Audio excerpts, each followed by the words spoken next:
Good morning, friends. This is third lecture in that series of value-added course on soft skill development, entrepreneurship development in India.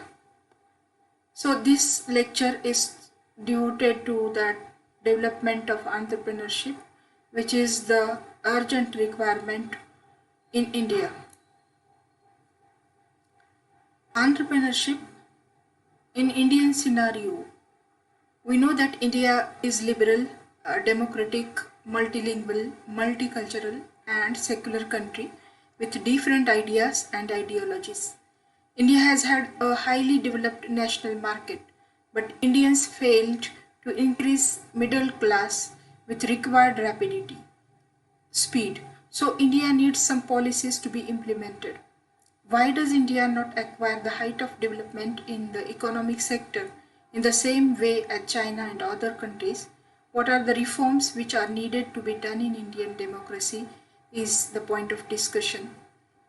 You are all young people who are four pillars of nation, and jobs, we know that there is scarcity of jobs in India due to so many problems. So in that case, entrepreneurship can be developed. So what is entrepreneurship? When a person wants to set up a business or businesses, taking on financial risks in the hope of getting profit, that is called as entrepreneur. The person is called as entrepreneur. So you have this definition in Oxford Dictionary. In addition to jobs, if we create such type of attitude among young people in India that can help India to develop with speed.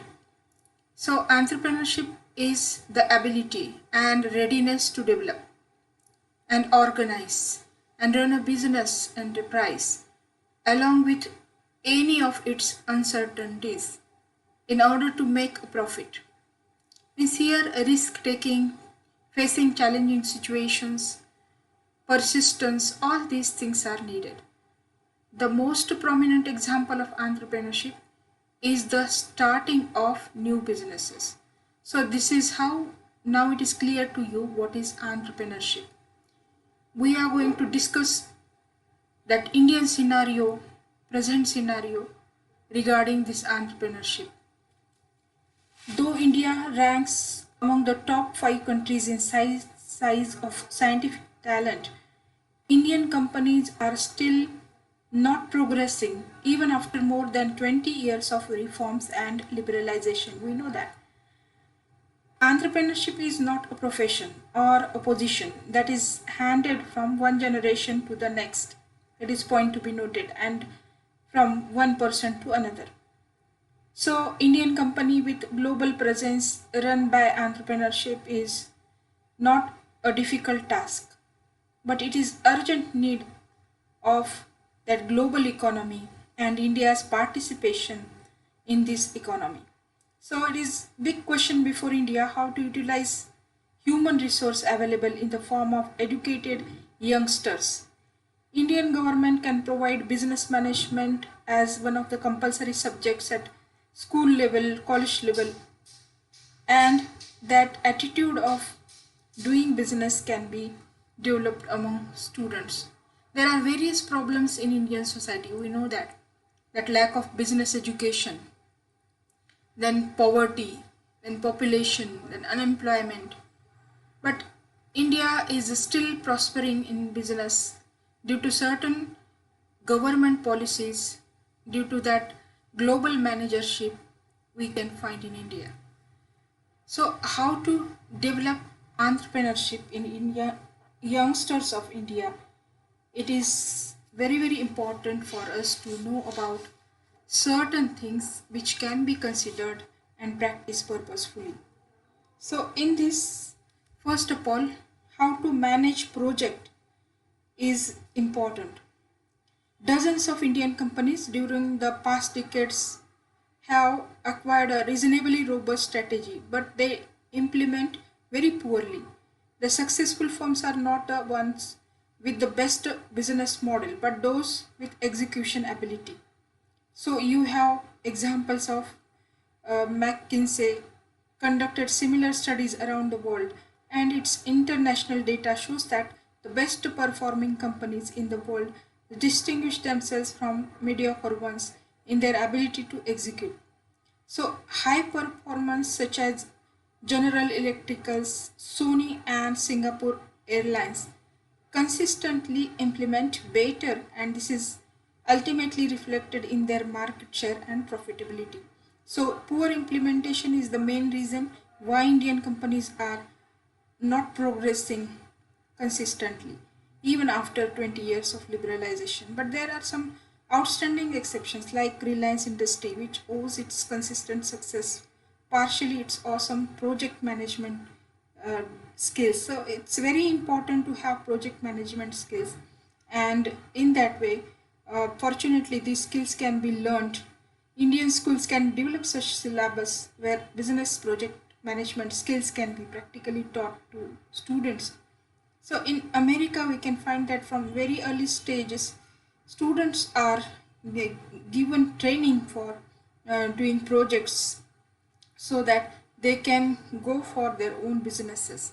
So this is the first most important skill, project management skill, which can be learned by Indian students. Then second one, knowledge of management and commerce. It's very important again for the students who uh, wants want to go for business in their life.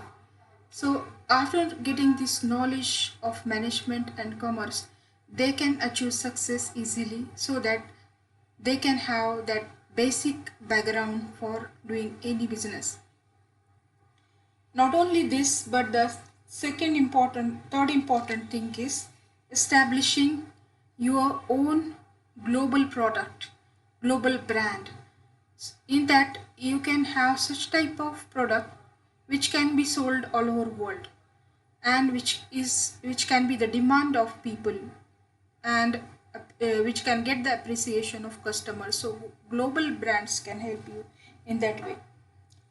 So why such type of global brands are required? We know that if your product is good and demanded by customers all over the world, definitely out of that you can get profit and prosper your business easily. So this is the importance of global brand. Global market benchmarking. This is also important thing. What can be done in this? If you want to have your business, successful business, in that you can put one model before you, and the model should be of that successful enterprise, so that you can learn so many things, good things out of that, and you can have that prosperous business. Think over the reasons why some companies are exceptional and their execution level is high. For example, Hindalco has become world class aluminium producer. It is the same with Jet Airlines. Ask its passengers and they will tell you that it is always on time. Finance companies HDFC and Sundaram Finance have demonstrated outstanding service levels for decades. A jewel of a company in Bangalore, that Himmat Singh Ka Sedi, is able to command rupees 8,000 per meter for its luxurious skills in Europe and the United States, because it consistently delivers that very good type of product, defect free fabric according to schedule. So such models can be put forth before us so that we can go for that benchmarking. So ability to execute, then just making policies and strategies is also important for successful entrepreneurship. If you just prepare policies and strategies and don't implement, that is of no use. So execution is the most important thing in that. Time based competitiveness. So when you go for business, you need to be very competent in that way. And in that, if you are not taking part in various competitions to prove yourself, that is of no use. So it is that one of the necessary things. By creating trust and trusty people around you is one of the factors which is needed for entrepreneurship development. Then existing for customers, if you know what is need of your customer, what they want, what is the attitude, interest, demand, that time we can have your product accordingly, and you can have that means powerful entrepreneurship out of that. So, continuing innovations always is needed.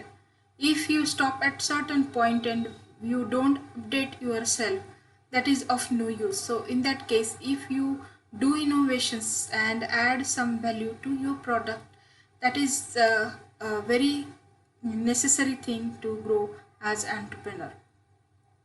So, some more things to develop entrepreneurship: commitment with service strategy.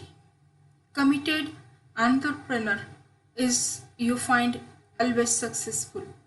If you do some commitment to your service or to your customers while providing product or service, and you have some strategy to fulfill that thing, definitely that brings success in your business.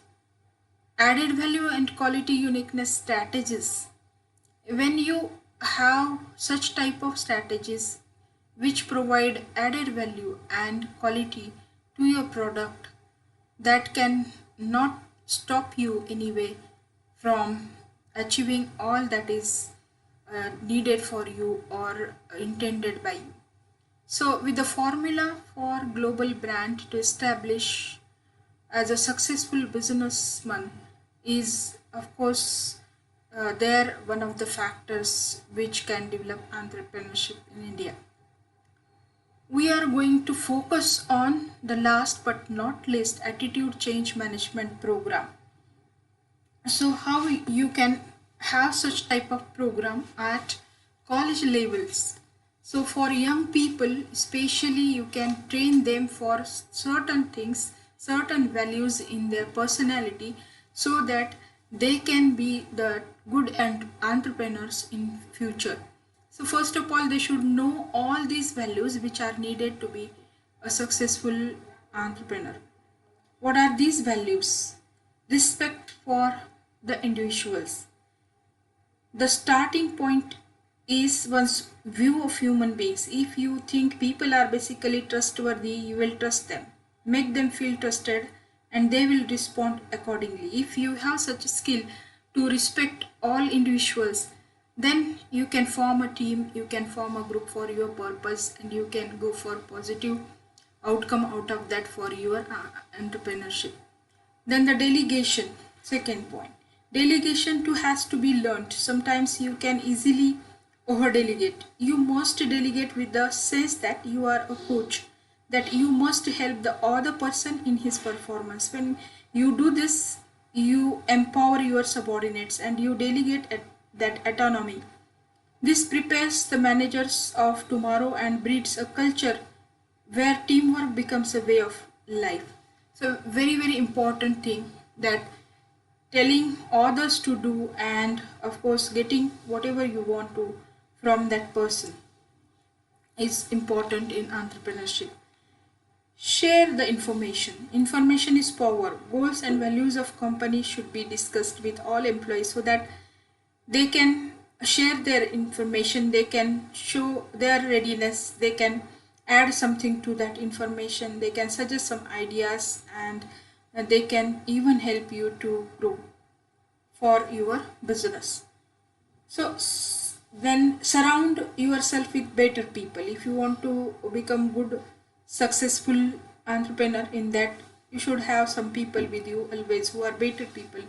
So foster the environment where subordinates can prosper. Create the environment where good people can develop their full potential. Otherwise, good people do not stay. Evaluating a manager on his or her record of developing subordinates fosters this kind of environment. So if you want to have success in your business, surround people, better people, and that is of course that one of the important factors. Reward individuals. Constant and transparent recognition of achievement is one of the way to show the respect for every individual. The biggest motivator in the company is achievement. An environment that consistently rewards achievement and fresh thinking will breed professional restlessness, and it is the same one where the best and brightest thrive. So if you give reward to individuals, these individuals they are motivated due to that, and they try for the best. Then existing for the customers. The only job of the business is to create and retain customers. So successful manager has to be obsessed with satisfying customer needs. The irony is that all the money a company makes is made outside the company, and almost all that time that company people spend inside the company. But real battlefield is outside the company against your competitors and in winning the hearts of your customers. So it's very important to focus on. Customers are important because they pay salary of employees and can better provide us good ideas to improve our products and services. So this is the role of customer. Customer focused research and development should be done, and make the product better than your competitor. So this is how existing for the customers is of course always needed. Continuing innovation. Corporate excellence is the result of continuous quest for ways and means to improve and innovate, to promote a sense of urgency and willingness to try new things. A style of management that is more open, more participative, more consultative, and less authoritarian promotes ideas at all levels and encourages innovation. So, in order to create innovative atmosphere, what is important? Give the responsibility to the employees early in their careers, prefer action than thought. So create open system of communicating. This will stimulate fresh ideas from the people around you, and that can provide you very brilliant ideas sometimes. Appraise the people on the good ideas they come up with and execute during the year and reward them accordingly. Finally, prefer experiment through actions and let the employees learn through making mistakes. So this is a very democratic way of executing ideas. Then see, continuing innovation, then focus on distinctive capabilities. Of course everybody is different, and in every individual you can find some very distinctive capability, and if you motivate such capabilities and ask them to execute, these people can perform the best. And here this type of attitude is required for the development of entrepreneurship. So in this way, after knowing what is that entrepreneurship, what type of skills are required, what type of attitude is required for developing entrepreneurship among youngsters in India, now we can go for successful business. So let us stop, and thank you for patient listening. We will come up with fourth lecture on self-assessment, self-management and personality development. So let us stop here. Thank you.